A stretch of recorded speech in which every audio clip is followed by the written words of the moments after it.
Hello, everyone.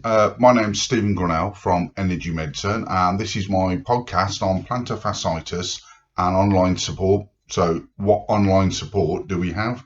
Well, I've done loads of research. Obviously, that's what I do.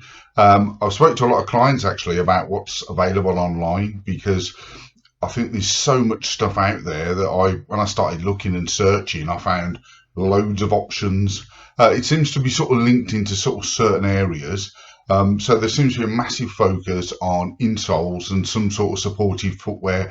So things like sort of specialist shoes, bare running shoes. And as soon as I've started looking at things, probably like yourselves, you find that you get loads of adverts for different products.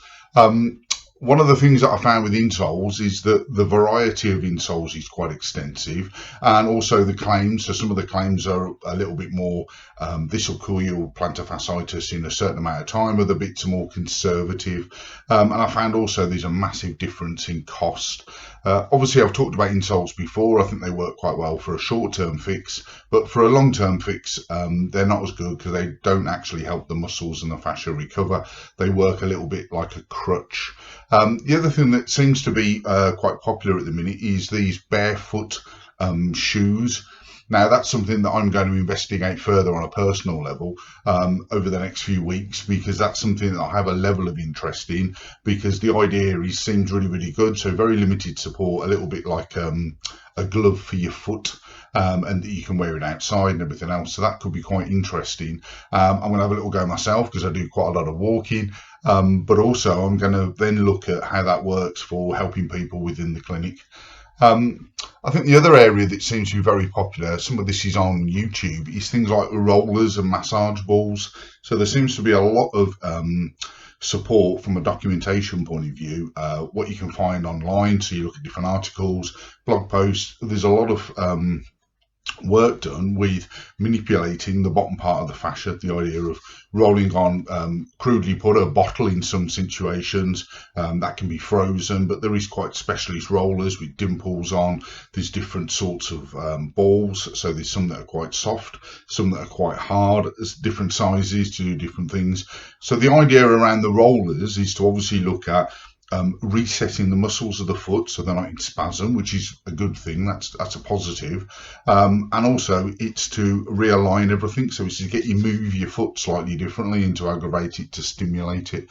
When I've spoke to people and they've used this, they found some temporary relief. So I say to everybody, you might do 10 different things for a recipe, 10 different ingredients, and you get the perfect cake or the perfect pie or the perfect dish. I'm very much the same. So with rehabilitation, I work very much on, if something's working for you, we just keep adding to make it better and better and better, as opposed to, well, these things aren't very good, so let's not do them. It's about having a balance between different variables. There seems to be a sort of common thread that it's quite temporary. So if you've had a busy day at work, that sort of foot elements where you're using rollers, you might be using some hot and cold treatment, like balls, exercise balls and stuff, does give some temporary relief, and it does help to relax your feet a little bit, like hot and cold pants, again the same, to help with circulation, get rid of some of the toxins, and elevation. So those type of things are what people are doing. The final thing that a lot of people are starting to use, and is starting to become quite popular as a search term, is things like night splints or night socks, where it's forcing this 90-degree movement, this plantar grade sort of position while you're asleep. So the idea being is that it's forcing your foot into a position so that the fascia heals at a length of 90 degrees. So when you're standing and not having this problem of getting up in the morning and damaging the tissue. The concept's right. It's used in hospitals. It's quite an aggressive way of doing things. But if you're going to use something like that, it should be for relatively short time periods, not overnight, because the pressure on your feet can be really, really quite extreme. And it's used more to look at helping with an ankle joint or movement or more structural damage, as opposed to a fascia damage, because it's more subtle fascia damage. Now, one of the other things that also seems to be a big focus is the Achilles tendon. The idea being that the tendon comes around the back part of the heel, inserts into the heel. Obviously, that tendon is connected to your lower leg, so it connects to your two major muscles of your lower leg, your gastrocnemius and your soleus. Those muscles provide a lot of power and all your power for your ankle joint, your foot, traction going forward, shock absorption, power, all sorts. So it's a really, really powerful sort of setup. And the ankle joint itself, and the way the foot works, is a power lever rather than a speed lever. So think of it like a wheelbarrow, so that you've got the wheel at the front, which is your ball of your foot. All the load comes through the middle, which is round by your ankle joint, that 90% loading that we've talked about before. And then all the power comes at the back, so you can lift it up. So if you think about moving things with a wheelbarrow, you can lift quite heavy weights and move them quite long distances with a wheelbarrow, and it's quite easy because it's a very powerful lever system. It's one of the only second-class levers, power levers in the body, and it's there for a reason. So it's there to allow for jumping, for shock absorption, so for landing and jumping, but also then for power to be able to push off the floor and be able to run quickly, climb over things, everything else. So that power element is there for a reason. Now, the problem with that is that the Achilles tendon is one of the strongest tendons in the body. So it's really, really quite thick. It's quite big. It's used a lot if you use your Achilles properly. And your calf muscles obviously are used a lot for balance, support, power, walking, everything else. So as an actual tendon, it's very, very strong. And the muscles, again, the same, are also strong. Now, the problem with the structure and this second class lever is to stretch that is really, really difficult because it relies on having more ankle mobility. And one of the classic problems that people have with plantar fasciitis is that the reason the fascia is damaged is because of the limitations on ankle mobility. So trying to stretch the Achilles tendon is trying to increase the range of movement of your ankle. In doing that, there's not a problem with that as a concept, but the movements that you see online tend to be too aggressive, certainly in the initial phases. So a lot of the movements that you see, it's not that they're bad, it's not that they won't stretch the Achilles tendon, it's not that they won't exercise the Achilles and the lower legs, because those movements do work, obviously. The key thing is at the wrong point of the rehabilitation. So invariably people are trying them near the beginning when they're things that you should be doing more towards the end.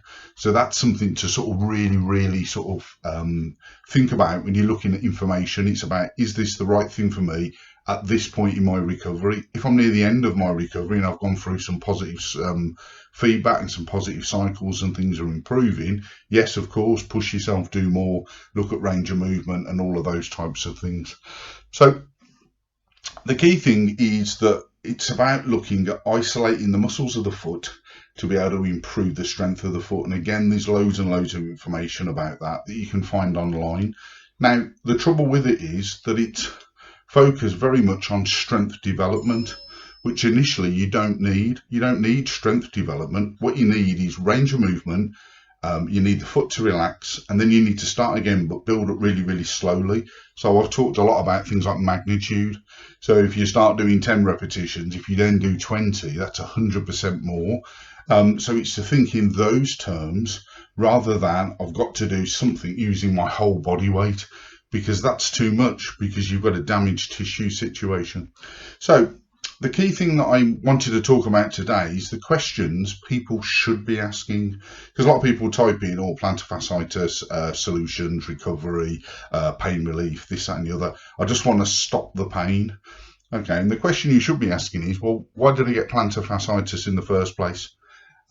There's two elements. There's a low percentage answer to the question, which focuses very much on an acute issue. So something that you've done where you've jumped off something, tripped over, had a fall, twisted playing a sport in an environment or on a strange surface, or you've wore something that you've not done before. So you might have wore walking boots and then done a really long walk in them and not broke them in and built up and got used to the boots, or done something extreme. So that's quite a low percentage reason for plantar fasciitis.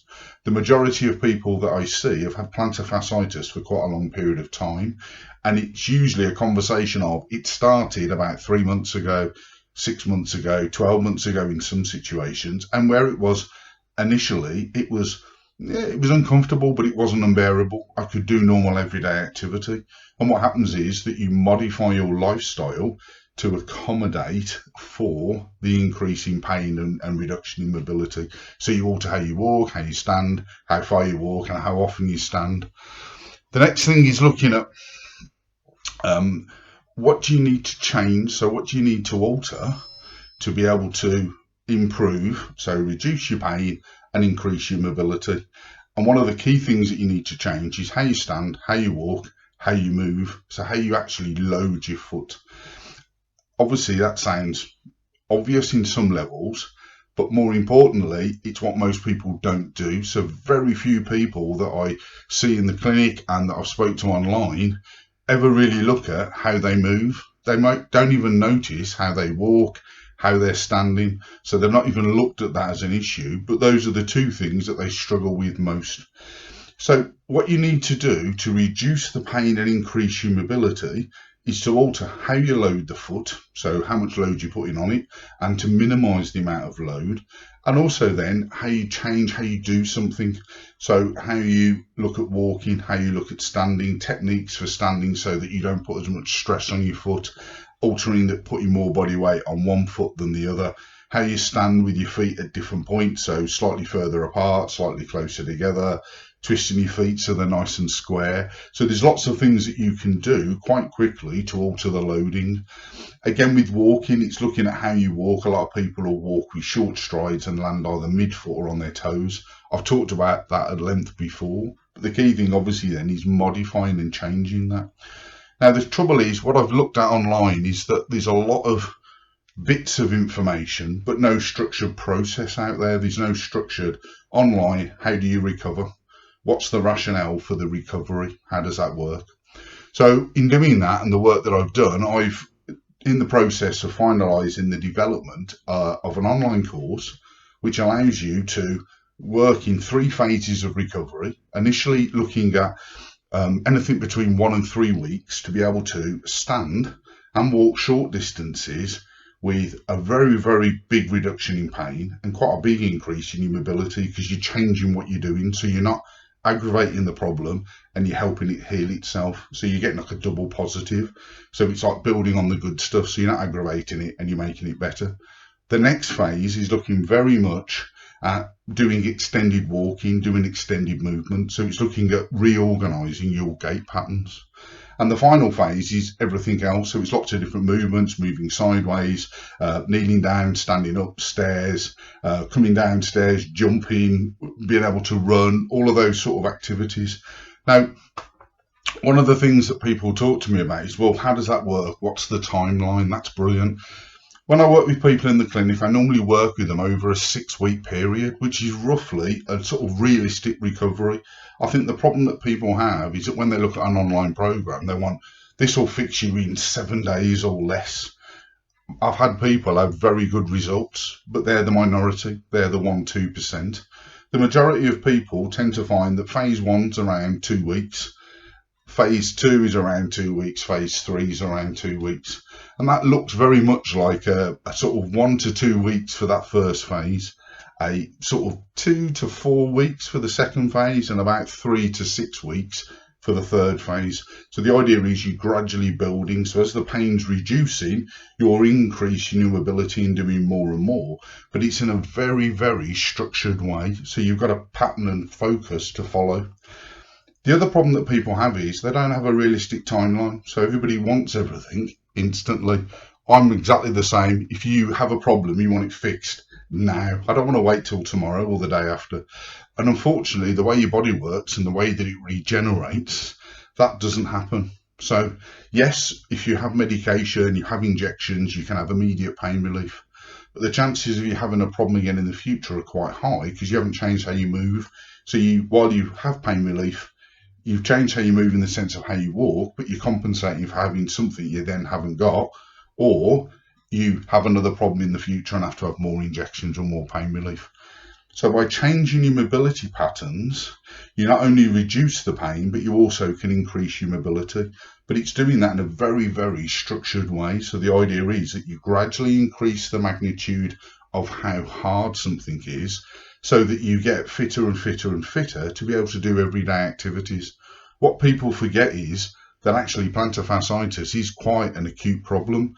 So it's very easy to do too much and almost feel like you're taking steps backwards and not going forwards, which is why having a structured process is so important. So a lot of what I do, certainly in the initial phases, is very much holding people in one place and saying, right, we're practicing standing and walking short distances. So we're looking at a walking distance of no more than 3 minutes. But we're looking at changing your technique, how you do that, how you load, how long your strides are, how you put your foot on the floor, where your foot position is. So there's loads of things for you to learn and practice. Now, obviously, then people have read lots of stuff on habits. It varies depending on what you're learning and how important it is to you to learn. But the key thing with any habit is how often you practice it. So over that first initial period, if you practice standing and walking in a particular way over short distances, you'll rapidly reduce your pain and you'll rapidly increase your mobility to do those tasks. As you move into the second phase, you're looking very much at how that works. So it's like, right, let's look at some longer strides. Let's look at walking faster. Let's look at walking slower. Let's integrate things like stairs and uneven ground. Let's integrate things like a dry phase. So we're looking at pushing more so that we're using the muscles and the ankle more. Let's look at your ankle mobility so that we can improve that, which will help obviously with knees, hips and lower backs, because a lot of people tend to find they're leaning forwards. And then the final phase is all the other movements that you do that you don't do in straight lines. So if you're walking around a kitchen, you do lots of short movements, but lots of twisting and moving, which puts a lot of pressure on your feet. You also wear different footwear at different points. So if you're in the house, you can wear bare feet. You might wear slippers, but you might not be wearing your walking boots. So when you're wearing boots outside, you need to walk differently to how you wear slippers inside, and obviously there's differences with that. When you kneel down and pick something up off the floor, you can put a lot of stress on your fascia just because of that movement, because obviously it's quite a ballistic, strong movement. Stairs, again, the same, or also can be challenging for people, particularly as you've got a problem. So it's about, okay, well, how do we build up to be able to do stairs? These sort of things aren't really addressed in any structured way on the internet. So I've developed a program. It's a 369 approach. The idea is that you have 3 modules looking at standing and walking short distances. So that's like a crisis management element initially first. So that's the first phase. I've then got 6 modules where we're looking at walking, standing and doing extended distances and why the differences and stuff are important, and almost like a training plan so that you can follow that. And then I've got 9 modules which look at everything else, as I call it. It's the final phase. So it's looking at stairs, it's looking at moving laterally, it's looking at twisting, standing, jumping. So all of these movements that you might not do every day, but if you do them, you're not going to damage yourself. They're also really, really good at testing to see where you are. Now this program's new, it's still in development, it's not quite finished, it needs a little bit of refining, needs a little bit of feedback from people. So I'm doing a launch event for this program on the 31st of January at 7 p.m. So I'm going to do a live launch, explain more about the program, some of the detail, how it works, how the packages work, so how that package works, 3, 6, 9, but also then what you have within those areas to be able to support you to rehabilitate from plantar fasciitis. So the idea being that after 6 weeks of working quite hard, little and often, regularly, on a daily basis, you've reduced your pain and increased your mobility. And the idea being is that you're more mobile than you were when you started. Now, I talk a lot about realistic recovery. So I'm being honest, it's going to take around 6 weeks. There's lots of habits to change. So there's quite a lot of working for individuals to do. The more that you do, the faster you recover. So I have people that maybe do things, when I've said once a day, they do them 2 or 3 times a day. So obviously over a week, the magnitude of improvement's more significant.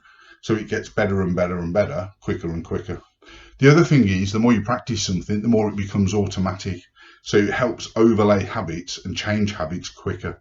And obviously 6 weeks is quite a long time. At the end of 6 weeks, if you do something on a daily basis, you've done a lot of days. So the magnitude for change is quite significant. So the key things to think about are, the questions you should be asking are, why have I got plantar fasciitis? How long and what have I modified?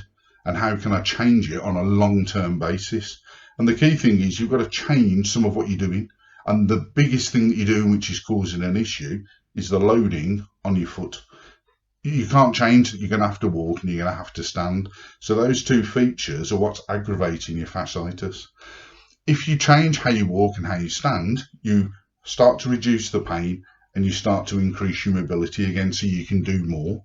I'm saying to you that realistic recovery for that is in a 3-phase program, and you're looking at realistically a minimum of 3 weeks and around a maximum of 6. So if you work on 6 weeks as a package, you're looking at doing a 3-6-9 approach over 6 weeks. And that's looking at reducing pain, increasing recovery.